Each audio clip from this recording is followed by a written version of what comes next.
जिसके शव का अंतिम संस्कार किया उसे जिंदा देखकर कांप गए लोग। फिर गांव में मनाई गई खुशियां। जी हां दोस्तों, एक अजीबोगरीब मामला सामने आया है जिसे जानने के बाद आप सभी लोग हैरान हो जाएंगे। इस गांव में एक परिवार के लोगों ने अपने जिस बेटे का अंतिम संस्कार से लेकर अन्य क्रियाकर्म करने के साथ 13वीं और ब्रह्म भोज कर दिए थे, वही बेटा जिंदा वापस लौट आया। उसे देखकर हर कोई हैरान रह गया। गांव के कुछ लोग तो उसे भूत समझ बैठे, लेकिन जब उसने कहा कि मैं तो जिंदा हूँ, मातम क्यों मना रहे हो, तब वही मातम खुशियों में बदल गई।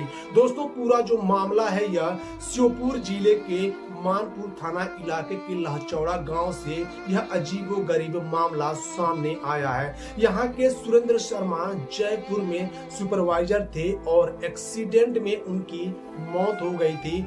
इसके बाद पुलिस से सूचना मिलने पर परिजन शव को पहचान कर गांव लाए और उसका अंतिम संस्कार और अन्य क्रियाकर्म कर दिए। ब्रह्मभोज के 13 दिन बाद अचानक सुरेंद्र शर्मा का फोन उसके चाचा के पास आया तो वह मामला खुल गया। चाचा ने उसे तुरंत गांव लौटने को कहा। वहीं सुरेंद्र शर्मा ने बताया कि वह जयपुर शहर में कपड़े के कारखाने में सुपरवाइजर के पद पर काम करता था। यह पिछले महीने घर पर छुट्टी काटकर वापस अपनी नौकरी करने जयपुर चला गया था। इसी दौरान युवक का मोबाइल फोन खराब हो गया और 3 महीने तक उसके परिजनों से उसका संपर्क नहीं हो सका था। इस बीच 27 से 28 मई के बीच राजस्थान के सुरबाल में हुए एक सड़क हादसे में एक युवक की मौत हो गई थी। मरने वाले युवक की शक्ल लहचौड़ा निवासी सुरेंद्र शर्मा से मिलती जुलती थी। इस हादसे और मृत युवक की पहचान के लिए पुलिस की ओर से शर्मा परिवार को फोन पहुंचा। इसके बाद गांव में मातम छा गया। लोग भागे भागे जयपुर के SMS अस्पताल के मरचुरी पहुंचे। उस शव को देखा तो उसे अपने बेटे का शव समझ बैठे। आधार कार्ड की फोटो को देखकर जयपुर पुलिस को भी लगा कि वह उन्हीं के बेटे का शव है। इस वजह से शव उनको सुपुर्द कर दिया। तब सुरेंद्र की मौत की खबर सुनकर उसके परिजन दुखी हो गए। उसके परिजनों ने शव को लहचौड़ा लाकर अंतिम संस्कार सहित अन्य क्रियाकर्म भी कर दिए। इधर ब्रह्मभोज के बाद 13 दिन बीतने के बाद अचानक सुरेंद्र शर्मा अपने चाचा को फोन किया और परिवार के हाल पूछे तो पहले चाचा कुछ समझ नहीं पाए। उन्हें लगा कि कोई उनसे मजाक कर रहा है। उन्होंने फोन करने वाले से कहा कि सुरेंद्र तू तो मर गया है ना, फोन कैसे कर रहा है।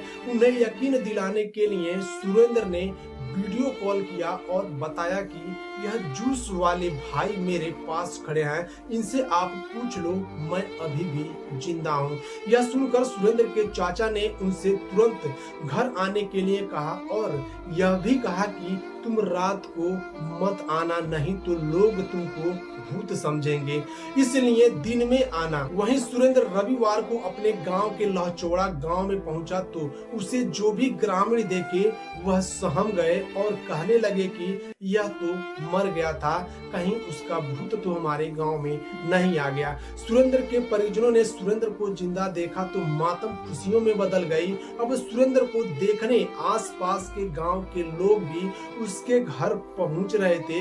इस बारे में लहचौड़ा ग्राम पंचायत के सरपंच प्रतिनिधि भोलाराम शर्मा का कहना है कि उनका भतीजा जिंदा है। यह उनके लिए बहुत खुशी की बात है। जिस शव को उन्होंने अपने भतीजे का शव समझ लिया था वह किसी और का शव था।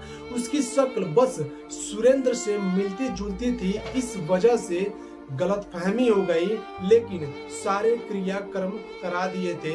इस बारे में जिंदा लौट कर आए सुरेंद्र शर्मा का कहना है कि मेरा फोन खराब हो गया था। इस वजह से वह परिवार के लोगों से संपर्क नहीं कर पा रहा था। घर वालों ने जिस लाश को मेरी लाश समझी वह किसी और की लाश थी। दोस्तों यह जो मामला है थोड़ा सा अजीबोगरीब इसलिए बन जाता है कि जिस सुरेंद्र शर्मा की अंतिम संस्कार के साथ क्रियाकर्म भी हो गए थे और गांव के लोग भी उसे समझ रहे थे कि सुरेंद्र शर्मा अब इस दुनिया में नहीं है, उसका अंतिम संस्कार भी हो गया। लेकिन जब वही सुरेंद्र शर्मा अपने चाचा के पास कॉल करता है तो उसके चाचा भी दंग रह जाते हैं। उनको भी ऐसा लगता है कि कोई हमारे साथ मजाक कर रहा है। और फिर जब पूरी कहानी सुरेंद्र शर्मा अपने चाचा को बताता है तब उनके चाचा कहते हैं कि देखो सुरेंद्र, तुम गांव में जब भी आना, दिन में आना, अगर रात को तुम आओगे तो गांव के लोग समझेंगे कि सुरेंद्र का कोई भूत आ गया है, इसलिए जब भी आना तुम दिन में आना। और सुरेंद्र दिन में आता है,